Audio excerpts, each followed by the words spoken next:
जंगल का बुद्धिमान शेर। एक बार की बात है, एक बड़े जंगल में राजा शेर का शासन था। वह बहुत बुद्धिमान और न्यायप्रिय था। सभी जानवर उससे बहुत प्यार करते थे और उसकी इज्जत करते थे। लेकिन एक दिन जंगल में एक नई समस्या आई। सापम गांव के बकरी और लोमड़ी। गांव में एक बकरी रहती थी जो बहुत मेहनती थी। वह रोज सुबह उठकर खेत में काम करती और अपने परिवार के लिए चारा लाती। वहीं पास ही में एक लोमड़ी रहती थी जो बहुत चालाक और आलसी थी। वह हमेशा दूसरों का भोजन चुराकर अपना पेट भरती थी।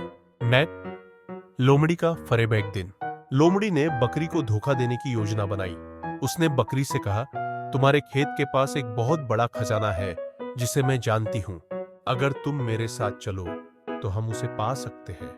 बकरी ने उसकी बात मान ली और उसके साथ चल पड़ी। शेर की मदद।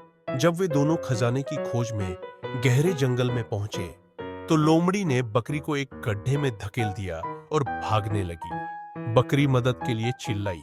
उसकी आवाज सुनकर राजा शेर वहां पहुंचा। उसने देखा कि बकरी गड्ढे में फंसी हुई है और लोमड़ी भाग रही है। शेर ने अपनी बुद्धिमानी से एक योजना बनाई। उसने लोमड़ी को पकड़ा और उसे सबक सिखाने का निर्णय लिया। सानाकॉय सच्चाई का प्रकाश। शेर ने बकरी को गड्ढे से बाहर निकाला और लोमड़ी से कहा, तुम्हारी चालाकी और धोखेबाजी से तुम दूसरों का नुकसान कर रही हो। यह सही नहीं है। लोमड़ी ने अपनी गलती स्वीकार की और बकरी से माफी मांगी। शेर ने लोमड़ी को समझाया कि असली खुशी दूसरों की मदद करने में है, न कि उन्हें धोखा देने में।